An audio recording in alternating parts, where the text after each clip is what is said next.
কোথাও খুঁজে পাননি?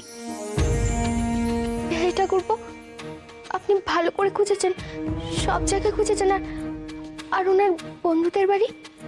আমি কোনো জায়গা খুঁজতে বাকি রাখিনি বউঠান। মহিন্দার সব কাছের বন্ধু বান্ধব, তাদের সবার বাড়ি আমি গিয়েছি, এমনকি মেডিকেল কলেজে বোর্ডিংয়ে অবধি আমি গিয়েছি।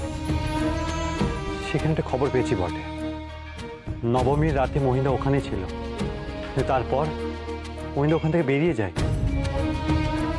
কেউ কিছু বলতে পারলো না? উনি কোথায় গেলেন কেউ বলতে পারলো না? না বউঠান, মহিন্দা ওখানেও কাউকে কিছু না জানিয়ে বেরিয়ে যায়। বিহারি এসেছিস? মইন কই? মইন? মাসি, উনি আসেননি, ওনাকে কোথাও খুঁজে পাওয়া যাচ্ছে না। মইন মইন আসেনি? কোথাও খুঁজে পাওয়া যাচ্ছে না? কি সর্বনাশ! হা ভগবান, আমি এখন কি করব? ও বেহারি, বেহারি, দিদির সামনে গিয়ে আমি দাঁড়াবো কি করে? কি জবাব দেবো দিদিকে?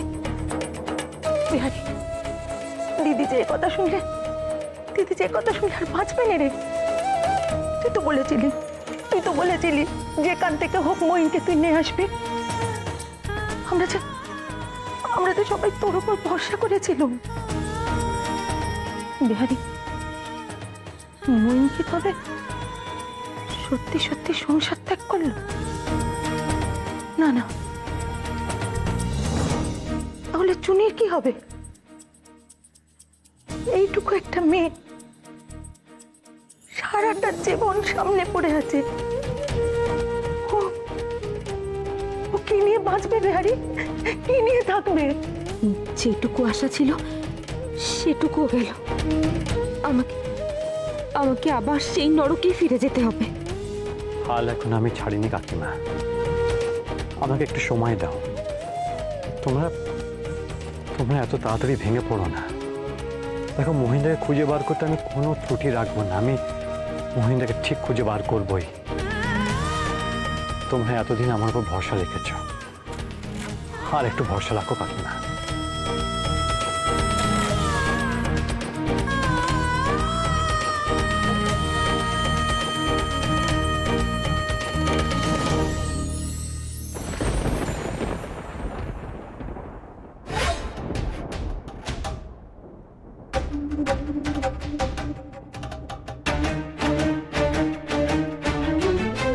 দায়িত্বজ্ঞানহীন মেরুদণ্ডহীন মিনমিনে পুরুষ নিজের কামনা বাসনা মেটানোর জন্য আমাকে শুধু ব্যবহার করেছে। সবার সামনে গিয়ে সত্যিটা বলার সাহসটুকুও তার নেই। এখন বেগতিক দেখে বাড়ি থেকে পালিয়েছে। এই নাকি তার ভালোবাসার নমুনা? আমাকে একা একা ফেলে এইভাবে পালিয়ে গেল। একবারও ভাবলো না এবারে লোক আমাকে শকুনের মতো ছিঁড়ে খাবে। কাপুরুষ একটা ছি। বিনু দিদি, তুই এই সময় এই ঘরে? আসলে বিজয়ের পর তো তোমাকে আর পেন নাম করতে পারিনি। আমার খুব মন করছিল তোমাকে একখানা পেন নাম করি, কিন্তু মার ভয়তো আমি একটিবারের জন্য এই ঘরে আসতে পারিনি। তাই আজ চুপি চুপি সবার চোখ এড়িয়ে এসেছি। ভালো থাকিস। তোর হাতে এটা কি রে? এবার আমি নিজের হাতে এই নাড়ু আর নিমকিওটা বানিয়েছিলাম, আর বাড়ির সকলেকে খুব ভালো বলেছে। এবার তুমি একটু খেয়ে বলো না গো কেমন হয়েছে। আর তুমি না বলার পরে যে আমি শান্তি পাচ্ছি না। এ বাড়িতে আমি যে একটা মানুষ সেটা তোর ছাড়ার কারোর বোধহয় মনে নেই সূর্য। আচ্ছা বিনু দিদি, তোমার কি সবকিছু গোছগাছ হয়ে গেছে? যদি কিচ্ছু বাকি থাকে তাহলে আমাকে বলো, আমি তোমার হাতে হাতে গুছিয়ে দিচ্ছি। গোছগাছ? কিসের গোছগাছ? কেন, তুমি তো কালই এ বাড়ি ছেড়ে চলে যাচ্ছ, আর তার জন্য তো তোমাকে জিনিসপত্র গোছাতে হবে। ও তাই বুঝি। এবার বুঝলাম প্রণামের কিসের এত ঘটা। কে পাঠিয়েছে তোকে? তোর নতুন বউ বুঝি? আমাকে তাড়ানোর জন্য তো তোরা খুব ব্যস্ত হয়ে উঠেছিস দেখছি, কিন্তু এই আমিও বলে রাখছি, আমি কোথাও যাব না, এইখানেই থাকবো। দেখি দেখি এই বাড়ি থেকে আমাকে কে বার করে। দূর হয়ে যা, তুই আমার চোখের সামনে থেকে দূর হয়ে যা, দূর হয়ে যা বলছি।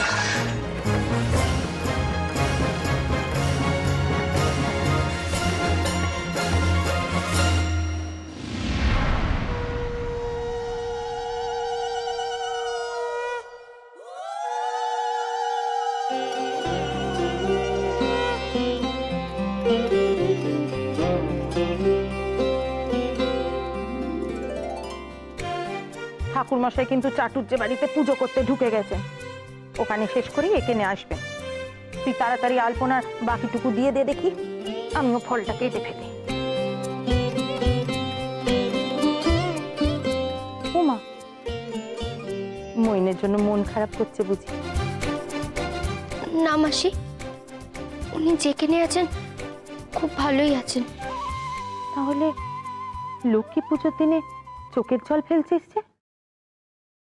পালির বোধহয় কাল সারা রাত ঘুমায়নি। একা মেয়ে মানুষ কোথায় যাবে বলো দেখি। ও মাসি, তুমি একটু খুড়িমাকে বোঝাও না গো। চুপ কর চুনি, আজ লক্ষ্মী পুজোর দিনে খবরদার বলছি এই অলক্ষীর নাম মুখেও আনবি না। তোর এত মাথা গামানোর কি আছে শুনি? যে যেমন কর্ম করেছে সে তেমনি ফল পাবে। আজ কোজাগরী লক্ষ্মী পুজো, মায়ের কাছে মন প্রাণ দিয়ে প্রার্থনা কর যাতে মইন তাড়াতাড়ি ফিরে আসে, যাতে যাতে এই সংসারে শান্তি ফিরে আসে, সেই কামনাই কর। আমি তো মায়ের কাছে বারবার প্রার্থনা করছি মাসি, যেন উনি খুব তাড়াতাড়ি ফিরে আসেন। উনি ফিরে আসলে তো বালিকে আর হেনস্থা হতে হবে না। উনি ফিরে এলে বালিকে বালিকে আর কেউ অসম্মান করতে পারবে না মাসি। তুই কি দিয়ে তৈরি শুনি? স্বামীর উদ্দেশ্য, সেই ব্যাপারে তোর কোনো চিন্তা নেই। তোর যত চিন্তা সব ওই ওই মেয়ে মানুষটাকে নিয়ে। কিসের এত দরদ তোর ওর জন্যে? ওই মেয়ে তোর কাছ থেকে তোর স্বামী কেড়েছে, তোর সংসার কেড়েছে, তারপরেও তুই ওকে নিয়ে এত ভাবছিস কেন? নিজের যা সর্বনাশ করেছিস তো করেছিস, এখন আর দয়া করে সংসারের সর্বনাশটা করিস না। কিন্তু তাই বলে লক্ষ্মী পুজোর দিনে কাউকে ভিটে ছাড়া করতে আছে? একা মেয়ে মানুষ কোথায় যাবে বলো তো? একা হতে যাবে কেন? তার নিজের শ্বশুর বাড়ি আছে, সেখানে গিয়ে উঠুক, কেউ তো তাকে বারণ করেনি। কিন্তু তারা যে খুব খারাপ মাসি, ওরা যে বাড়ির উপর অনেক অত্যাচার করেছে। রক্ত মাংস তৈরি মানুষ তুমি, নিজের বুঝ তো পাগলেও বোঝে, অথচ তুই বুঝছিস না। নিজের উপর কি তোর একটু মায়া দয়া নেই? খবরদার বলছি, আর যদি ওই মেয়েকে এ বাড়ি থেকে কেউ ঘাট ধাক্কা দিয়ে বের করে দেয়, একটা কথা বলতে আসবি না। না চুপ, এই আমার দিব্যি রইল, তোকে কোনো কথা বলবি না, চুপ করে থাকবি। ছি ছি ছি ছি ছি ছি ছি ছি দিদি, এটা কোনো লক্ষ্মী পুজো না বলো? হ্যাঁ, এই খিচুড়ি ভোগ নেই, তারপর ওই 5 রকমের ভাজা নেই, পায়েসটা পর্যন্ত নেই। হ্যাঁ, এই এরকম হলে লক্ষ্মীশ্রী থাকে বাড়িতে? হ্যাঁ, কোথায় ভাবলাম অলক্ষ্মীকে আজকে বিদে করে ওই পঞ্চব্যঞ্জনে কবজি ডুবিয়ে খাবো, তা নয় পেটে ভিজে গামছা বেঁধে দাঁড়িয়ে থাকতে হবে। চুপ কর দেখি, চুপ কর তো হতভাগা। আনন্দের দিন বলি কি, ওইসব আনন্দের দিনের কথা না তুলিস নে, মুখেও আনিস নে। বাড়ির বড় ছেলে নিরুদ্দেশ আর ওই সভ্যঘাটে কাঁটালি কলা বেহারি, সে তাকে আনতে গিয়েও খোঁজ পায়নি। বড় গিন্নি কেঁদে কেঁদে শোকে আকুল হয়ে একেবারে পাথর হয়ে গেছে। এ বাড়িতে না শোকের ছায়া নেমেছে রে ফুলু, শোকের ছায়া নেমেছে। তাই বলি কি, ওইসব মনের আনন্দ মনের মধ্যে পুষে রাখ, বুঝেছিস? ওই মইনের কথা ভেবে ভেবে না, বরঞ্চ একটু তুই ওই চোখের জল ফেলার একটু করে যা, একটু করে যা। একটু করো, ভালো বলেছো দিদি। একটু একটু দেখো আমি কেমন একটুটা করি। দিদি একটা জিনিস খেয়াল করেছো? হ্যাঁ, মুই কিন্তু একেবারে কর্পূরের মতো উপে গেছো, উপে দিদি লক্ষ্মী ঠাকুরের কাছে তুমি প্রার্থনা করো ওই মহিন যেন আর ফিরে না আসে, আর যদি মহিন ফিরে না আসে দিদি এই সারা কলকাতা শহরকে আমি ফি বছর লক্ষ্মী পুজোয় এ বাড়িতে বসিয়ে ভোগ খাওয়াবো। দেখেছো কেমন আস্তিনের সাপগুলোকে বড় মা দুধ কলাতে পুষছে? আর ওই বিনু দিদি যে কিনা সংসারের হাল ধরলো তাকে কিনা গালমন্দ করছে সারাক্ষণ। ফুলু রে, বলি আমাদের সুখের দিন বুঝি এলো, বুঝেছিস? মইন বাড়ি ছাড়া, বড় গিন্নি একেবারে শোকে পাথর, সে সহ্যে নিয়েছে, কালনাগিনীকে বিদায় করব। এবার আমাদের পায়েকে ফুলু, আমরা একেবারে না ওই টাকার গদির ওপরে শুয়ে থাকবো ফুলু। সে তো দিদি কবে থেকে শুনছি বিদায় করবো বিদায় করবো বিদায় করবো। দিদি তুমি তো বলেছিলে লক্ষ্মী পুজোর দিনই বিদায় করবে, কিন্তু দিদি বিদায় করার তো কোনো তোরজোর আয়োজন দেখছি না। দিদি এই পুণ্যি কাজটার জন্য তো আমার হৃদয়ে বাপুলি বিকলি করছে, আমার তট সইছে রে। বলি কি একটু গলা নামিয়ে কথা বল। হ্যাঁ, দেয়ালেরও কান আছে, কথা ভুলে যাস না। কালনাগিনীকে আমি বিদায় করব, আর এ কাজে কেউ বাধা দিতে পারবে না। তাই জন্য আমি ঠিক করেছি একেবারে কুলোর বাতাস ঝেড়ে না ওই অলক্ষ্মীকে আজই আমি এ বাড়ি থেকে বিদায় করে তবে ছাড়বো, তুই শুধু দেখ। কিন্তু দিদি মহিনের বউ তো দয়ার সাগর, সে যদি ব্যাগরা দেয় তাকে আমি একেবারে তুড়ি মেরে উড়িয়ে দেবো না। সে তুমি পারো দিদি। তার মানে দিদি তুমি সব আটঘাট বেঁধেই নেমেছিলে। যাই দিদি, হ্যাঁ ময়রাকে গিয়ে সেটটা মিষ্টির বায়না দিয়ে আসি। হ্যাঁ অলক্ষ্মী দিতে হবে, আর লোককে যদি মিষ্টি মুখ না করাই তো দমে সই মেলে যাই। যা ফুলু যা, একেবারে নিশ্চিন্তে যা। একটু পরেই না আমি ওই কালনাগিনীর ঘরে যাব, বুঝেছিস? তাকে একেবারে গর্ত থেকে টেনে বার করে বিষ দাঁত ভেঙে দেব। দেখ শুধু দেখ। আমি এইমাত্র শুনে এলুম ছোট মা আর মা বাবু মিলে ছলা পরামর্শ করছে। হ্যাঁ, দাদাবাবু বাড়িতে ফিরছে না তো, সেজন্য তাদের মনে আর ফুর্তি ধরছে না। আসলে কি বলো তো, তুমি তো ওদের বাড়াবাড়ি ছাই ঢেলে দিয়েছো, সেই কারণে ওরা তোমাকে বাড়ি থেকে তাড়াতে চাইছে। হ্যাঁ গো, আর যেহেতু দাদাবাবু এখন বাড়িতে নেই, ওরা তোমাকে তাড়ানোর মতলব আছে। আর যেই তুমি বিদায় হয়ে যাবে অমনি নিজেরা মিষ্টি মুখ করবে। আর সেই কারণে না আমি ছোট মা না মামা বাবুকে না ময়রার দোকানে যেতে দেখলাম গো। হ্যাঁ ও বিনু দিদি, বলছি তুমি সত্যি সত্যি চলে যাবে গো? তুমি সত্যি চলে যাবে না? বলছি তুমি চলে যাওয়ার আগে আমাকে কিছু দিয়ে যাবে তো? তুমি আমাকে কত কিছু দিয়েছো বলো। হ্যাঁ, আমার না তোমার কথা খুব মনে পড়বে তুমি চলে গেলে। তুমি আমাকে কিছু একটা দিয়ে যাও, আমি তোমার কথা মনে করবো সেইটা দেখে দেখে তুমি চলে গেলে। হ্যাঁ, কি আমাকে ওই হারটা দেবে গো বিনু দিদি? ওই হারটা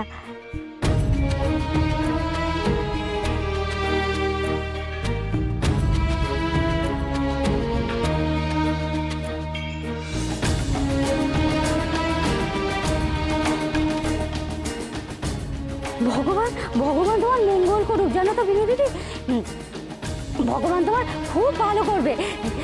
কিন্তু তুমি শিগগির উঠো, দৌড়তে হবে না দিদি। ছোট মেয়ে এই চলে এলো বলে তুমি আর বসে দেখো নি, শিগগির উঠো।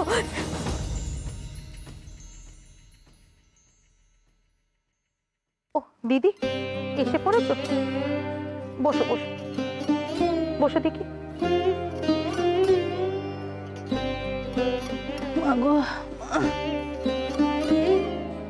বলছি কি, ঠাকুর মশাই তো এসে পড়লেন বলে যা তাড়াহুড়ো করে জোগাড় যন্ত্র করলো, একবার চোখ বুলিয়ে দেখো দেখি কোথাও কিছু বাকি রয়ে গেল কিনা। ও মেজবু, আমার এইসব দেখতে ভালো লাগছে না এখন। আমার এখন মাথা ঠিক নেই।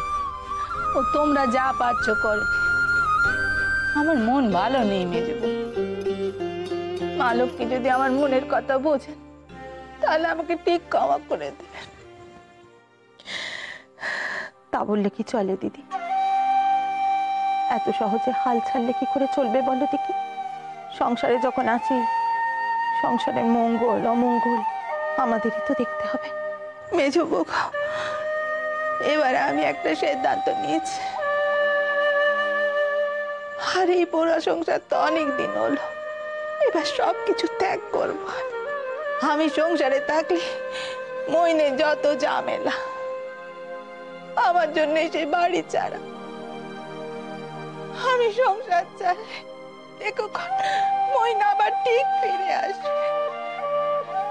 ছি ছি, মা এসব কি বলছেন? উনি কখনো এমনটা চাইবেন না। এবার ভেবেছি যতদিন বাঁচবো বাবা বিশ্বনাথের চরণে কি কাটাবো। আজই বেয়ারিকে বলবো কাশির একটা টিকিট কেটে দিতে, সে যদি পৌঁছতে পারে ভালো, নাহলে বলবো গাড়িতে উঠিয়ে দিতে, ও আমি একাই যেতে পারবো। তাই যদি তোমার ইচ্ছে হয় তাহলে বেহারিকে বলে আমার জন্য একখানা টিকিট কাটতে। আমিও তাহলে ওই বাবা বিশ্বনাথের চরণে বাকি জীবনটা তোমার সাথে কাটতে দেবো। তুমি চলে গেলে আমি যে বড় একা হয়ে যাবো। চুনি আজকাল সংসারের দায়িত্ব নিতে শিখে গেছে, আমার আর কোনো চিন্তাই নেই চুনির উপরে। সংসারের ভার দিয়ে আমরা দুটি বোন বাবা বিশ্বনাথের কাছেই চলে যাই। চলো। কি বলছে এসব মাসি? না না, ওনারা মিছিমিছি এত কিছু ভাবছেন। ওনার শোকে মা মাসির মাথা ঠিক নেই। উনি চলে এলে সব ঠিক হয়ে যাবে, আমার বিশ্বাস। উনি শিগগির ফিরে আসবেন। উনি এলে পরে মা মাসি এই সংসার ছেড়ে স্বর্গেও যেতে চাইবেন না। কই গো মা জটনীরা, পূজার জয়যন্ত্র হয়েছে তো? ও মা, ঠাকুর মশাই আপনি এসে পড়েছেন? আসুন আসুন, আপনার জন্যই অপেক্ষা করছিলাম। জোগাড় যন্ত্র সব শেষ হয়ে গেছে। ও চুনি, ঠাকুর মশাইকে কে নিয়ে আয়। এইখানে আসুন আসুন ঠাকুর। বসুন বসুন।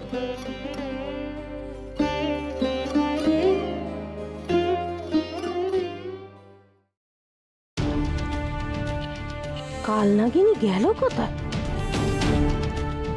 ও বাবা, এখানে মেঝেতে আবার বেড়াল তপস্বী সেজে বসে থাকা হয়েছে। হ্যাঁ, এই শোন, তোর এই সব ঘরং দেখে না আমি ভুলছিও নে গলছিও নে। ভালো ভালো ওখান থেকে ওঠ, ভালো চাস তো নিজের, উঠে আয় উঠে আয়। এ বাড়ি থেকে বিদায় হ তুই। আমি কোথাও যাব না। আমাকে বাড়ি ছাড়া করবেন? দেখি দেখি কার কত বড় সাহস। কি এত বড় কথা? যেতে তো তোকে হবেই বাচ্চা। তুই যদি নিজে থেকে না যাস তাহলে আমি তো চুলের মুঠি ধরে তোকে বিদায় করব।